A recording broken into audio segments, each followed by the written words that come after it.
All right, team, welcome back to Plastic Surgery Untold. I'm Dr. Johnny Franco, also known as Austin Plastic Surgeon. We got our celebrity crew back again. And then we're actually going to do something a little unique. We've done this a few times, but when Gilberto signs, Austin's most beautiful man is going to take over the reins. So, G-berto, since you run like 16 podcasts, chair of 18 committees, appreciate you making time for us, and take it away. All right. Thank you, Dr. Franco. I appreciate it. Like Dr. Franco said, welcome back, team. Thank you so much for joining us. As always, I have my celebrity crew, the usual suspects. And just for the sake of continuity, let's go around the horn and see what everyone's been up to. Dr. Franco, we'll start with you since you never really fill us in on what's going on in your life. Life's good, man. We've just been working away, chipping away. For those of you that tune in, we had a Dr. Adam Weinfeld to our office, so that's been absolutely phenomenal. I think just in terms of giving patients more options, things that they can do in-house, I think that's super amazing. We have a new esthetician starting with us, so that'd be exciting. super exciting. So can't wait to introduce you all to her. I think you guys are going to absolutely love her. And then just trying to crank it out hard through the rest of the year. So other than that, life's good. Just Cool. Working on my tan. Very good. Well, you got to wear sunscreen though, right? Oh, yes, you do. Yeah. Yes, you do. No premature aging here, Yeah. if you will. That's right. Get him. Stay on him. Celebrity anesthesia. What's going on in your world? Oh man, some exciting stuff at the Osborne household. My wife, at Your Trendy Therapist, first mention of the day, by the way. She is starting her own business. She actually just kicked it off last week. She opened the doors officially, but next week her website and everything is up and running. So should be fun. We're excited to see where this is going to go. But her new business is called Your Dementia Therapist, and it's actually a consulting company that she's opening to work with families that have a loved one affected by dementia and kind of help guide the families and the caregivers through the disease process and everything that goes with it. So a really valuable service. I'm really excited for her. This is a huge passion project of hers, as you guys know. So yeah. That's super exciting. Super exciting. Yeah, Will there be some stuff you can share with us later on, like websites, absolutely, Instagram handles, stuff like that? So right now, all that stuff is still kind of under development, but by the time that we release the podcast, it will probably be up and running, and it is yourdementiatherapist.com, and then her handle will be at Your Dementia Therapist. Fantastic. I think it's super exciting. I don't think people realize, and cosmetic surgery is just a tiny little blip on that radar of people going through medical issues and how much of a toll it can take on loved ones because they care so much about you. Yep. They put so much energy into that. Sometimes they just need a little bit of help taking care of them. So phenomenal idea. And we talk about with surgery all the time. One of your best recovery tools is a great support system, and it's having that family that's engaged, that's involved, that's helping you, because it really is. It's a team effort to get these patients to heal. And dementia and Alzheimer's is near and dear to our hearts. We've had family members affected by it, and my wife is an occupational therapist who works in that setting. So really proud of the work that Mary's done and everything that she's got going. So yeah, that's truly altruistic, very man. excited. Your Trendy Therapist crossing over to Your Dementia Therapist. Wow. Here we go. Well, I guess we'll go ahead and get started. Wow. I see what you did. Gilbert, can I say you have taken over so well? You have, Every time. The Padawan has become the Jedi. You're welcome. Keep in mind, I get to do final edits on all of this stuff. Do you? Oh, I do.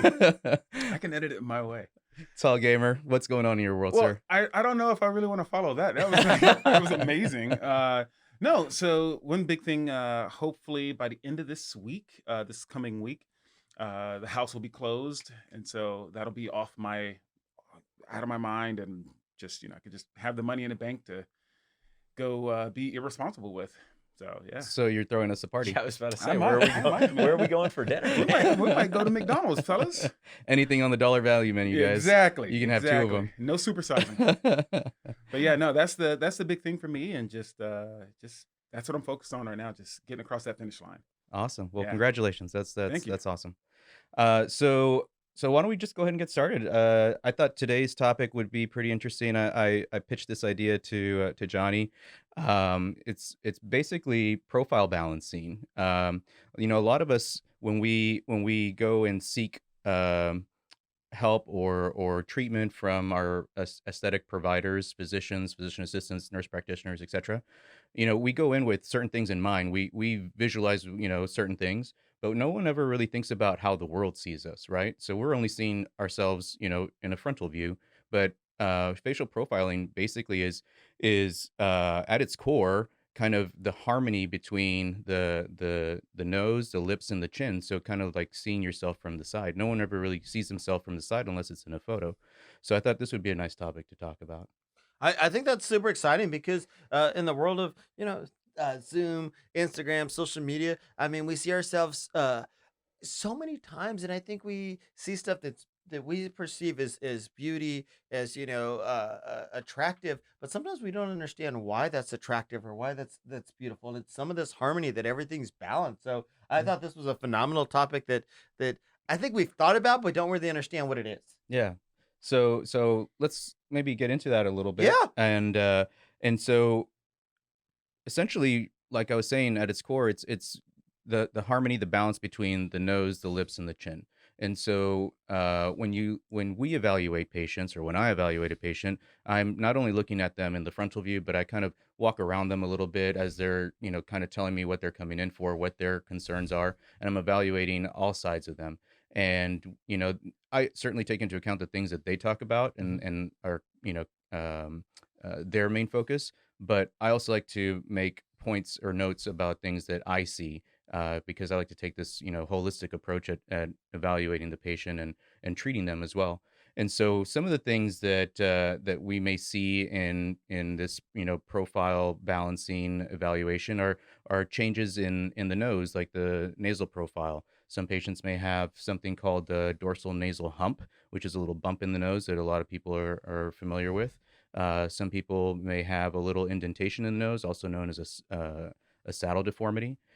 Some people may have um, an area of the nose where the nose kind of meets the forehead. It's called the radix, and some patients have a very like deep or inserted kind of radix there that sometimes can affect the way their profile looks.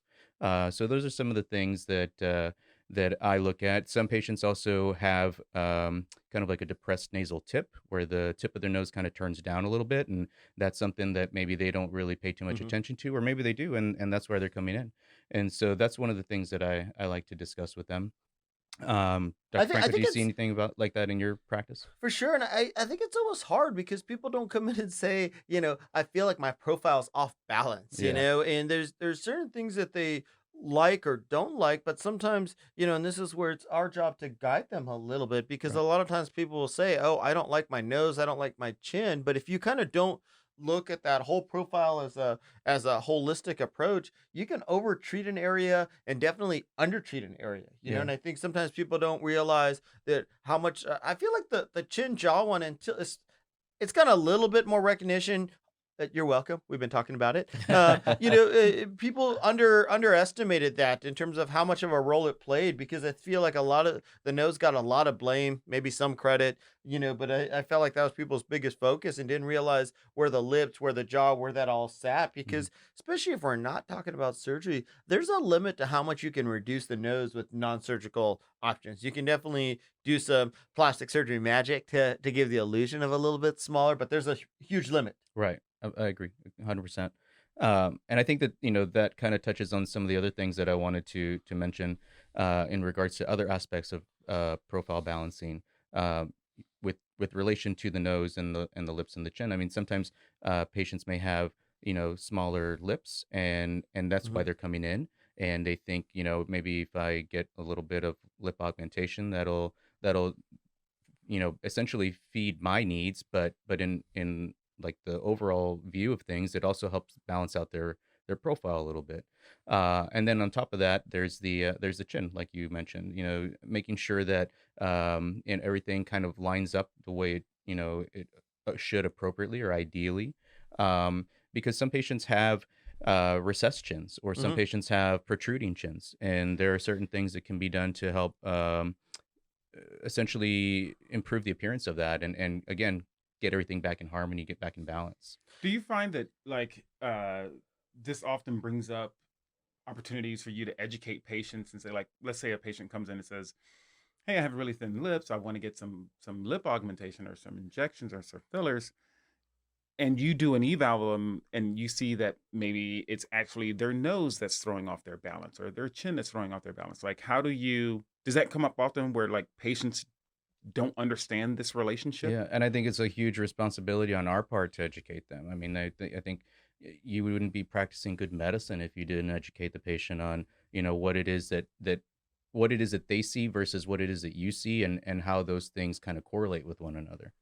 And there's times that you'll educate patients and they'll say, okay, I still want to do my lips, which is cool, but at least like we've done Right. some of this. And then it's also not overdoing a certain body part that can throw off that relationship. I compare it to when our patients come in for breast augmentation, butt lift stuff. I tell them, you want everything to flow together, Right. and you can overdo either a nose, a jaw, lips, and kind of throw off that balance a little bit. There's also some cool little tricks, and I think you were getting to this with the nose, and maybe we can work our way down, but is how you can do some little subtle tricks to give the illusion of it being smaller or more sleek or augmented because of lines and things that we can do. I think jawline augmentation being super popular, bringing that out. You and I were talking yesterday about,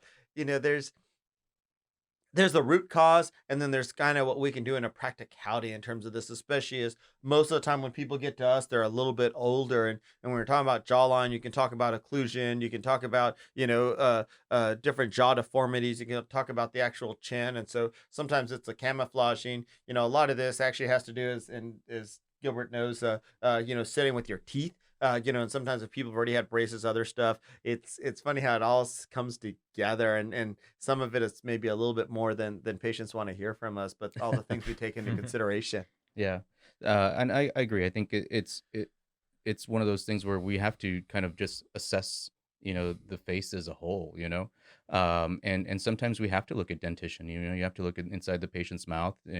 We look at the outside of the face when we're talking about facial aesthetics, but to Johnny's point, a lot of it has to do with what's going on inside the mouth. So I think it's super important. Um, but to kind of piggyback on that, we're talking about, certain things that we can do, little tips and tricks that we can do, little pearls of what can be done to improve some of these. I don't want to say deficiencies, but I can't really think of a better word to help profile or to balance the profile a little bit better. With regards to the nose, earlier I was talking about this dorsal nasal hump.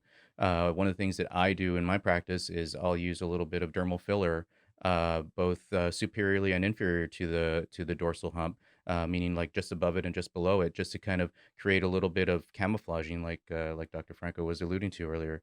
I think that does a really good job of helping to straighten out the profile of the nose. It's not going to be on the same level as doing like a rhinoplasty where you can shave down that hump a little bit with surgical Hmm. tools, but I think it does the job for patients that maybe not quite ready for a surgical procedure, or they're a little surgery averse, and or maybe it's financially not feasible for them. This is a easy way to address that without committing to something like a rhinoplasty.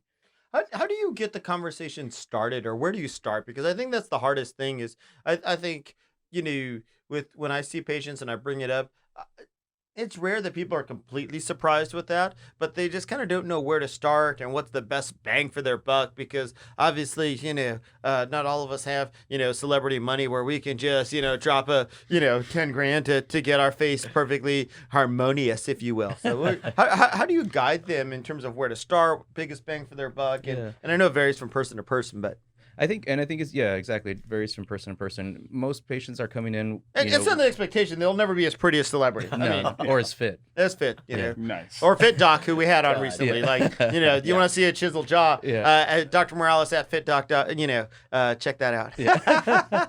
But yeah, to your point, I think it's different for everybody. Most patients come in with something already in mind. And so, you obviously want to address what they're coming in for. But like we were talking about earlier, I think it's our job to kind of point out certain things. And so in that process, a lot of it comes with the consultation. Like, okay, this is what you're coming in for. You want to get your lips filled. You want a little bit of lip augmentation. This is what I see, and I think that this is where I think you need a little bit. You need to take this into consideration. I see this in addition to the fact that maybe you want your lips augmented. Um, and then I point that out to them, then they actually start to see it, and they realize, oh yeah, I really do see that. And sometimes that in and of itself changes their perspective on things, and that becomes more their focus. And so then I ask them, if in a perfect world, we could do all these things all at once, but if we had to choose, one or two areas to treat, to focus on, what would be the area that you want to focus on? And so that's how I kind of frame the question, in terms of what direction we're going to go, how much we're going to do, what their financial Limits. yeah, their limits, I guess you could What's say. financially feasible? Yeah, 'Cause feasible. Thank you. you made a great point earlier. It's like, sometimes if people have a small hump in their nose and they're not ready to bite off a, $5,000 to $10,000 rhinoplasty and a couple, a week or two of downtime and stuff like that, they don't have that option. So Right. I think you provide a great service when you say, hey, I can take care of that and we can camouflage that and I can help you achieve that profile balancing that you're looking for. The other thing that I think is huge that you and Johnny both do is you look at the patient's face as a whole. And you've said this earlier and this is the whole idea of profile balancing, I think, but really saying, okay, you're coming in for lips, but are you going to be 100% happy if I just do your lips? Because if we add a little bit of filler to your chin and we're able to augment your jawline a little bit, it's going to make your lips pop and it's going to balance your entire profile overall instead of just doing the lips. Yeah. Do you think that there's one area that makes the biggest difference in profile balancing? Like if somebody came in, could you say that I most often try to get people to start with chin, jawline, nose, lips, or does it really depend on person to person? I think it depends on person to person, but I guess if I had to collectively look at all my patients in terms of how I would treat the profile, I think you get the biggest bang for your buck when you address the chin and the jaw. I think a lot of patients have some degree of maybe a little bit of recessed chin, and if you just put a little bit of filler in there and you turn that chin up, you evert it up just a tiny bit, it makes a huge difference. You can almost see the jawline become a little bit more chiseled, a little bit more angular, just by adding a tiny bit of filler in the chin. And so I think that is probably going to be the area where I would see the most benefit for what they're coming in for.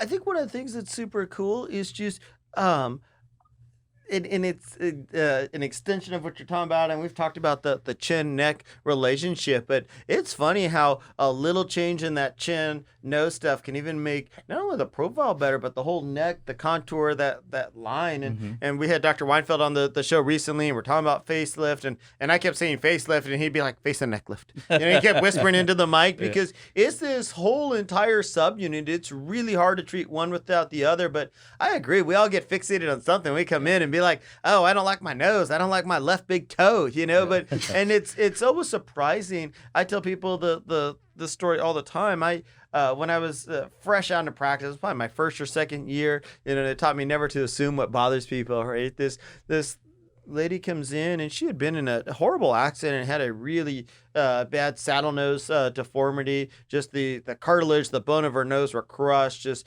completely caved in. And I was like, what can I do for you? How can I help you? And she goes, my breasts are just so uneven. Nobody will stop looking at them. And I was like, oh, okay.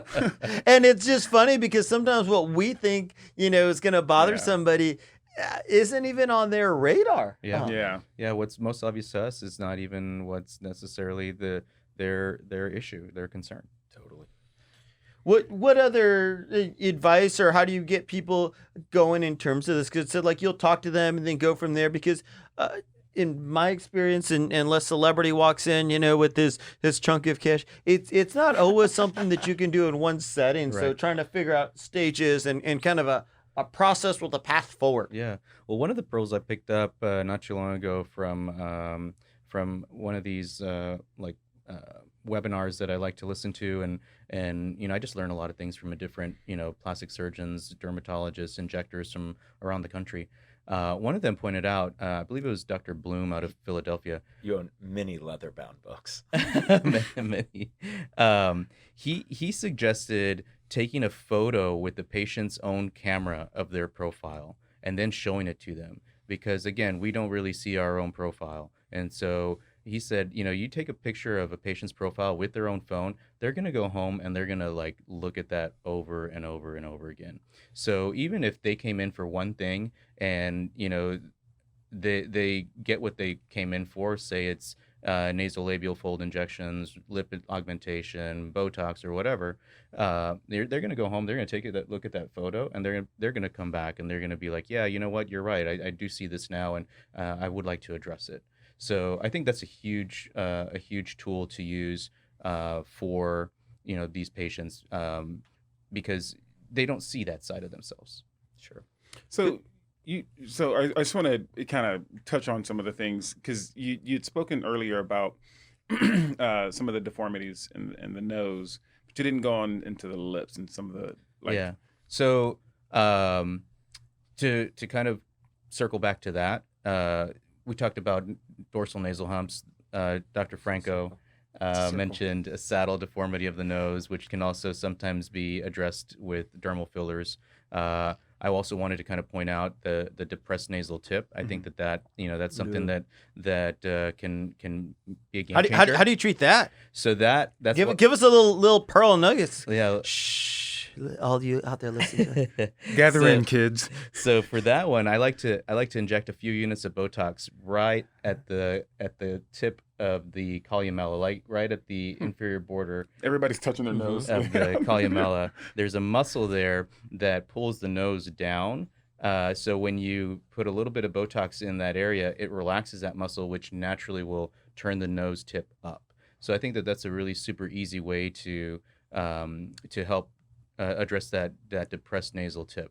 Some people can do a little bit of filler in the tip of the nose, which is also a great way of getting a similar result. It's a little trickier. You have to be super careful and make sure that you go to someone who's very well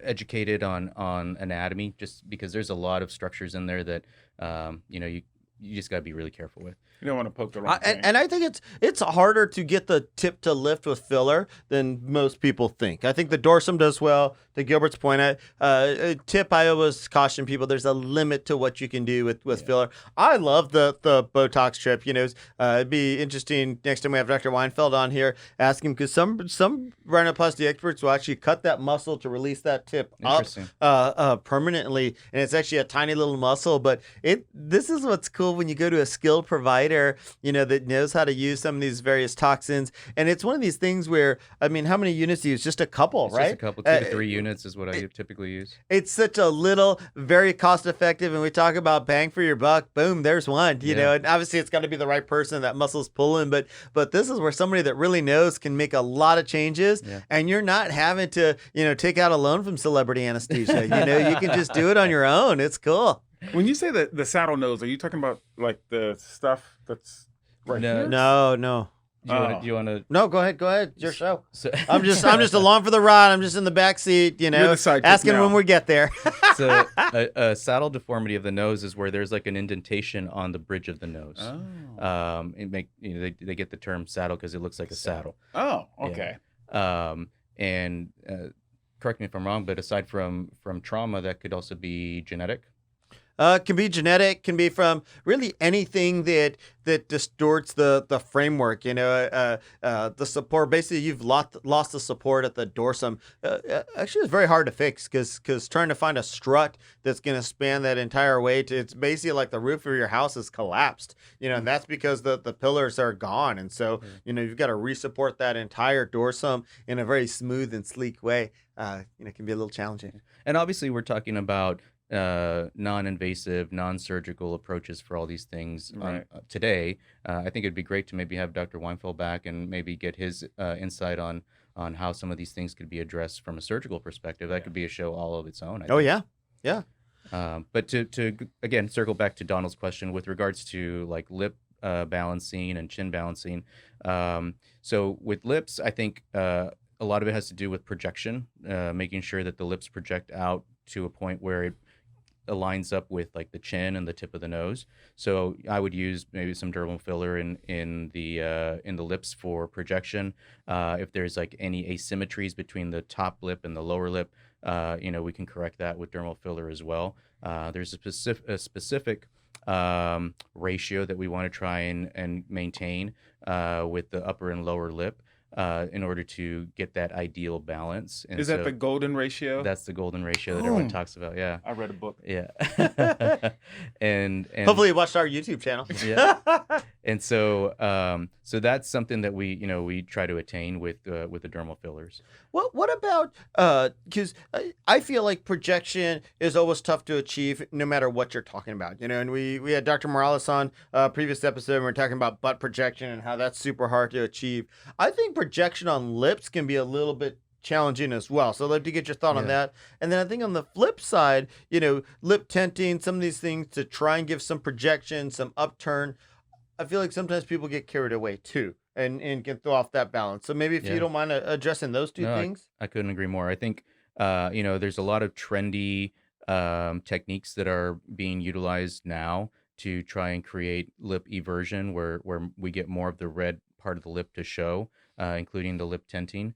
I think it has a place. I think it is something that's super popular right now. But I think it has a place. I feel like it not only helps give lip eversion, but it also allows for a little bit of lip height, which Mhm. when we're trying to create that balance between the upper and lower lip, that's super important.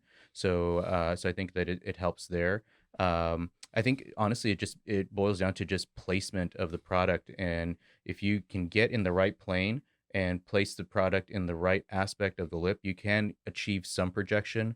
I think over time you can maybe maximize that projection, Mhm. but you got to be careful to make sure you maintain the limits of what the lip can handle, because like we've talked about in previous episodes with the butt implants, they're envelopes, right? And there's only so much product you can put in there before things could go wrong. And so I think it's all about trying to maximize your benefits without compensating for anything. What about from an anesthesia standpoint? If we're doing some profile balancing and we're treating multiple areas, is there anything unique that you do or celebrity that suggestion stuff? I know that we've talked about Pronox, dental blocks, other stuff. What are your guys' thoughts on those things? I mean, I think from an anesthesia standpoint, if you're doing lips, I mean, you could do that with a dental block pretty easily. A couple cc's of lidocaine, basically right inside the mouth. Other than that, typically probably just use topical. Typically topical. I do have some patients that will request a dental block, so we'll do a dental block.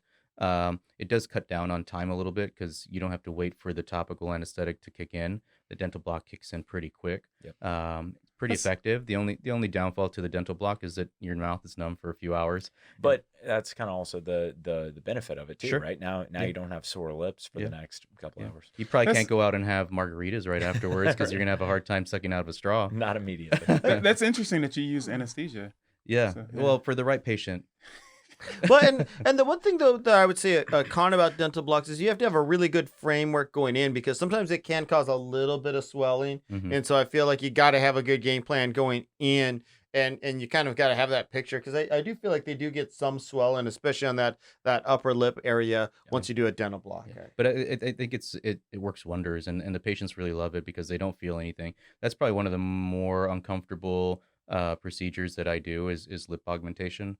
Across the board, most of my patients will say that's probably the most uncomfortable injectable treatment they ever have. How about Pronox? Do you guys use that at all in your practice? We don't have it in our practice. I know you have it in yours. Do your injectors use it quite a bit?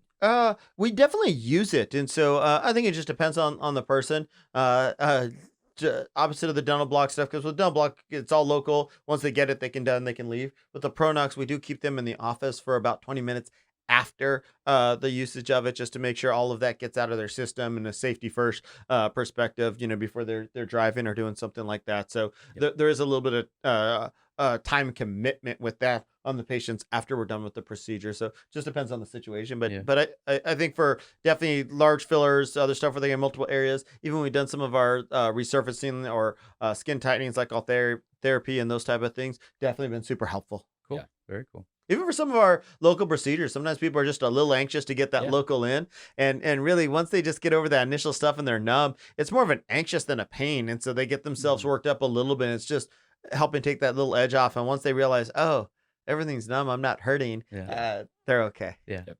It's a lot of what you do. It's just trying to get people in a calm. When you guys do sedation and other stuff, it's just trying to get them in a happy place. And you probably can talk more about this.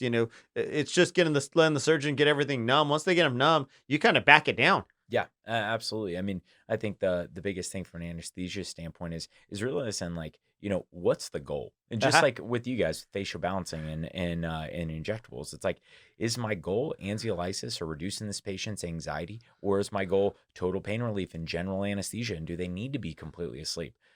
90% of the time, if we're doing an office procedure, they don't need to be asleep for that. They just need their anxiety reduced enough to where they're comfortable. And they also need the pain reduced enough to be comfortable for that procedure. Doesn't mean that I'm going to get that pain to zero and I'm going to make them asensate for, 3 injections in their lip. And I'm not trying to minimize, the pain and how uncomfortable that is. But there's a difference. They don't need to go to sleep and have a full general anesthetic to have, 5 injections in their lips. So, because I think just like us, you're trying not to overtreat people Exactly. either. You're just Exactly. giving them what they need. Yep.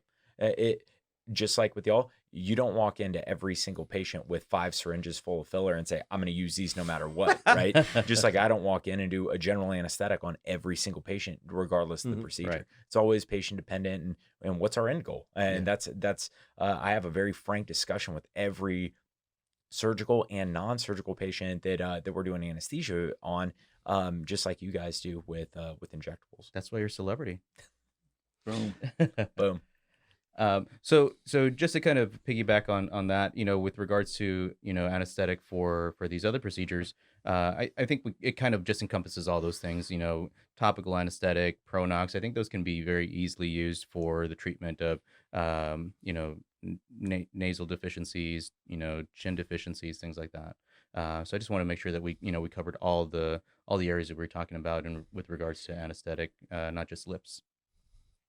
No, I So, think this has been great yeah. to get an overall picture, which I really think has been the big move forward with fillers and injectables. I think people get bad results when they're just getting spot stuff done and Yep. not an overall big picture game plan. Even if you're not doing all of it that day, you Yeah. got to have an overall game plan. Yeah, and I think it just boils down to the consultation and talking to them, figuring out what it is that they're concerned with, explaining to them and educating them what you see, and then creating a plan, whether it's done all at the same time or if you space it out. I think ultimately we just want to do right by our patients and provide good medicine. I totally agree. And I think you guys always come back, and this is a reoccurring theme on this podcast. And every time that we talk, off the podcast too, it's like we always come back to what does the patient want and what's in the best interest of the Mhm. patient. And, just treating that patient holistically. We talk about, good diet and exercise regimen leading up to surgery, optimizing that patient for surgery, for their procedure. They may want a tummy tuck, but, doing the tummy tuck with some liposculpting and getting that waist snatching and giving them that 3D picture of what they really want is really listening to the patient and advocating for that patient's best result. With you, with the profile balancing and looking at that patient from all directions and not just what that patient's seeing in the mirror, that's huge. I mean, go into a provider that's actually going to give you that level of time and allow those patients to express what they're really interested in. That's what in my mind separates a great provider from just a good or average provider. Yeah. I always love to hear that, like, I think when people look at plastic surgery, they kind of look at it as a checkbox, right? Oh, I can go to this, I can go to Gilbert and just check lips and go right in and get lips. But a good provider such as you will go in and say, well, hey, let's take a holistic approach. Let's look at the entire face, how everything is in harmony or out of harmony. Let's see what we can do to give you the best results. That's like what I hear all the time from both of y'all. It's great. Totally. Thank you, Donald. Yeah, man. Well, I think this has been a great episode. I mean, we touched on some things. Again, we talked about non-surgical approaches, minimally invasive approaches. Again, I'd really love to have Dr. Weinfeld on for another episode where we can maybe revisit this, but from a surgical standpoint. Mhm. And I think that'd be really interesting. What would you say the take home is for our listeners? Because when they're considering profile balance, if you had to give them one or two nuggets to take home from this podcast, what would you say? I would say, try to envision yourself the way other people envision you, or the way other people see you, because we only see, our frontal view, right? We never really, or not too many people really think about how they look, Mhm. from the side. But in order to achieve, ideal balance, and I know we've kind of overused this word, harmony. We want to kind of look at things from all angles. I think that's the biggest take home point is, don't come in, or let me rephrase that. Don't just visualize yourself in the frontal view. Kind of think about what you look like to the world, essentially. It's funny you say that because when I'm taking pictures, I stick my neck out like this because it makes my frontal view look better. I like it. Mhm. Yeah, I like that's it. that's a headshot trick. Yeah, if you check us out on YouTube, that's where I stole it from. yeah. If you check us out on YouTube, you'll be able to see this great trick. I'm not going to talk about it, so you have to check it out on YouTube, but I do this. Yep, right at the end, you'll You see look it. amazing. You'll have to check us Chiseled. out on YouTube Chiseled. in order to see that. At Austin Plastic Surgeon. Celebrity, do we got a... Little quote of the day? Yeah, can we? Yeah, I got one. Well, Oh. Benjamin Franklin quote right here. Ooh, I'm intrigued already. This one has to do with learning, just in general. Tell me and I forget. Teach me and I may remember. Involve me and I learn. Mm. Ooh, I like that. That's good. I like I that. think that kind of goes to the see one, do one, teach one adage.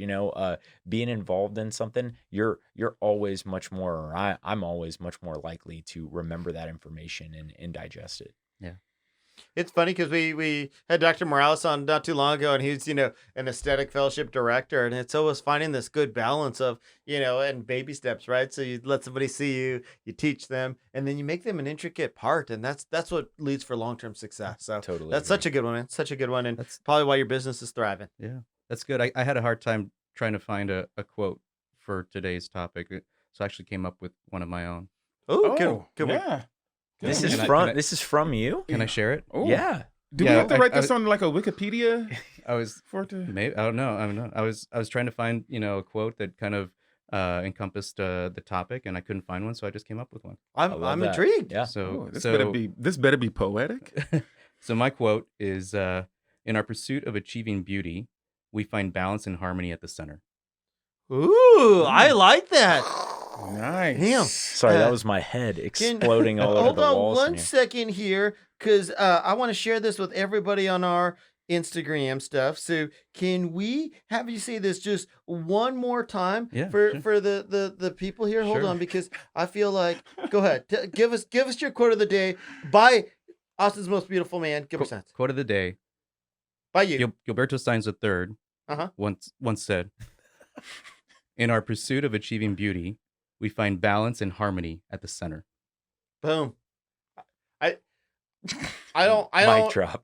I don't really think there's anything else to say on this podcast. There No, isn't. you could have See started you the later. podcast with that. Well, G, thanks for hosting today. That was phenomenal. Really Thank you, appreciate guys. it. Thank you. Thank you all for coming. Everyone who listens, we really appreciate you guys tuning in, listening. I know you got tons of options out there, so we appreciate you choosing us. Greatest podcast in the world is voted by my mom and our friends. Check us out wherever you get your favorite podcasts: iTunes, iHeart, Spotify, Pandora, or if you want to see our beautiful faces, perfectly harmoniously centered, you can check us out on YouTube at Austin Plastic Surgeon and on our Instagrams. We'll run through everybody's handle one more time, not that you don't ever hear it. Austin Aesthetic PA. Tall gamer. At Celebrity Anesthesia, and my wife at Your Trendy Therapist. Boom. Thanks, everybody. We'll see you guys. See Thank you ya. guys.